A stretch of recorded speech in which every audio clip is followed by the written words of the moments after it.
What's up, gamers? Just kidding, I'm not Musty. We are back with recap, daily recap, and it starts officially with our group stage. We are officially into the top 16 teams. We're doing Group A today. Tomorrow will be Group B, and then we alternate back and forth. And then the cool thing is every team will get a chance to play on the main stage. So absolutely love that. Over in Group A, though, we had Moist versus Space Station, Endpoint versus SMPR, BDS versus Renegades, NRG versus V1. You would think they would go in that order because that's how they show on Liquipedia in the bracket, but you're wrong. Why make sense? So we start with Endpoint and SMPR. It's our only Game 7 of the day.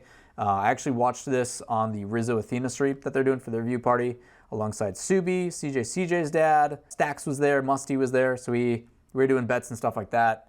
And Subi decided to go for Endpoint, therefore he was wrong, and the rest of us were right. We all went SMPR. Close series, 3 overtimes, really aggressive. SMPR just looks like out of wild card, like a bat out of hell. They look absolutely fantastic, very urgent to the ball. Their offense is clicking. Every time Endpoint looked like they were going to get something going, SMPR had a response. On the other side of stuff too, there was one in particular which really hurt, where Metzenaris just missed a save and it led to an open net. Those are the kind of ones that hurt. Like, you'll take it. I'll take that free victory if I'm SMPR, but those are pretty tough. We sat down at the end of the series and talked with Rams for a little bit about it. And he's like, yeah, they got a 5th PC in the back, so I've just been playing Rocket League. It's been a lot of fun, but he's actually been really enjoying watching the guys play and compete. And it kind of feels like one last hurrah for SMPR due to their org situation. So it's kind of cool to see their storyline. You've got the Arsenal storyline as well with him being sick. So there's some pretty cool moments, but in this one, Endpoint does end up dropping in 7 and goes to that lower bracket where they will play another really tough opponent. As for SMPR, they move on to the upper semifinals. They get a day off, just like everybody else in this group. Our second match of the day was BDS and Renegades, and while a lot of us wanted the CJ train to continue to go, BDS does end up winning 4-1, which some hope for Renegades with them taking a win. BDS comes out swinging 3-1, 3-0, and then a timeout. Renegades does get the win after the timeout. The adjustments still looking good. A lot of it was just Kami getting more involved. I saw a lot of moments from him where he was able to individually solo and get a couple plays. CJ being there for follow-up. It's just, you cannot be hesitant against these teams because they will punish you, which we'll talk about how much that was emphasized in a series that came after this. But primarily, BDS, we finally got to see them compete again. I still don't think they're full strength just yet, but we did see Seiko getting a lot more involved offensively. He put away some shots that were pretty nasty.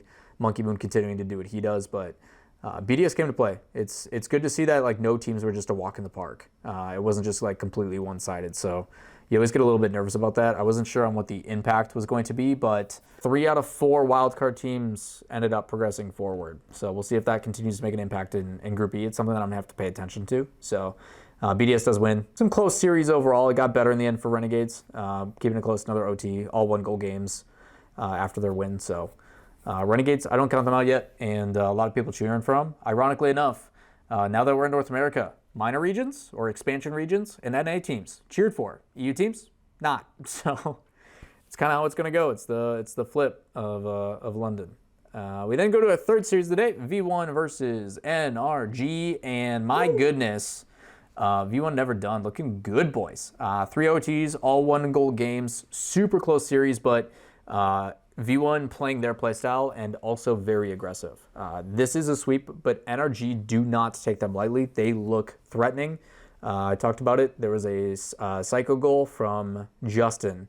And while a little bit nervous, that came in Game 3, I'm pretty sure, because it was the only one that had... No, yeah, it was Game 3. Game 3. So he hit that after being shut out the first 2 games, and we're like, if that's what it's going to take for NRG to score, I think we're fine. So really good. Squishy was a little bit over-aggressive, I think. I think that one's games he's been playing against TRK really have an effect, getting more involved, which does add a different degree to their offense. But I will say... There was times where that offense... They look good. They look good. Hitting, and honestly, it was just... V1 last year or early this season, V1 would have fallen apart. Yeah. There was no doubles. The defense, NRG had some serious striking power, and it was the defense stood strong on V1 to get through that series. Calm off that back wall and on the literally hanging out on the crossbar multiple times, making some pretty clutch saves. Defense is arguably one of the best in North America, as it's been stated. When they're on defense, they don't really fall out of positioning, and when they're not overlapping and people are not the biggest thing I noticed with V1 compared to Wildcard is they are willing to go and challenge the ball. They're not just sitting and watching. They're not letting people, they're playing their game, fast, aggressive, and then also using the defense as a reliable thing. So Torment also really, really involved. It was primarily Calm as the last one back a lot. So glad to see that third person is not afraid to move up. He's here, he's there, he's every fucking where. It's Torment. It's Torment. So yeah, it's been awesome to see. And Beast Mode and Calm looked more confident. I mean, through Wildcard, they didn't look quite as confident. Kind of talked with his Beast dad, and, kind of just saying like, yeah, the guys, it's one of those things where you're trying to figure out a team that you haven't played before. Like, how do you play them? And Beast Mode, he was, and I can confirm this. His dad was like, yeah, man, he's just locked in today, and I can 100% confirm that. I walked past player entrance. Beast Mode was walking in as I was getting to the arena today. Walked right past me, didn't even look me in the eye. Like, he looked 100% locked in. Knew that I was there, said sup, and never stopped moving. Walked straight in, and I don't think he changed his attitude until they hit the stage. And as soon as that first goal went in, you could see him smiling. He was locked in, and that team just looked solid. They look good, man. They look good. They look real good. And if a day off gave them that improvement from Wildcard to this, another day off until we play again, and if they come in even stronger, I don't even know. Unstoppable. If they improve from what they're doing right now, they look like a team that can't be beat. I said in my commentary, man, it does not matter how you get there as long as you get hot when it matters most. And right now it matters most because you have 2 lives and you don't want to lose any of them. So V1's going up against BDS. That's what we got for the lower side. And then our last match, which is Moist and Space Station, which I kind of spoiled a little bit earlier. This was a pretty good fight. We were hoping this one went to 7, just unbiasedly wanted to see some good gameplay, but they went back and forth. Moist, then Space Station, and then Moist, but all 1-goal games except for like garbage time goals at times. And then Space Station took a timeout, came out, won 4-0, and then Moist just kept scoring. Like, they're off. It's Moist. Like, you can't really keep them at bay. It's so like they're just such a like, I hate saying it, but they are a fluid team. Like, they like Bruce Lee flow like water nonsense going on. Like, they just have that push and pull to where there is the capability of, while they're on defense, they have a way of just breaking out and then hitting something crazy.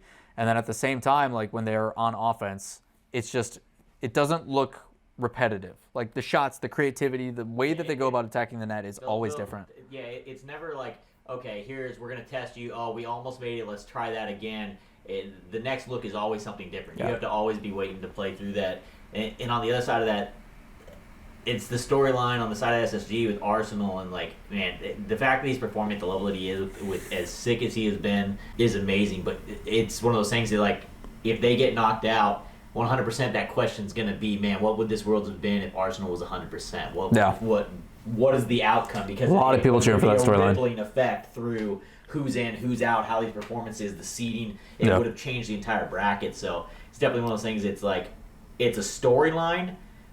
And it's a cool talking point, but at the same time, it's just kind of like it's a somber one. It kind of sucks.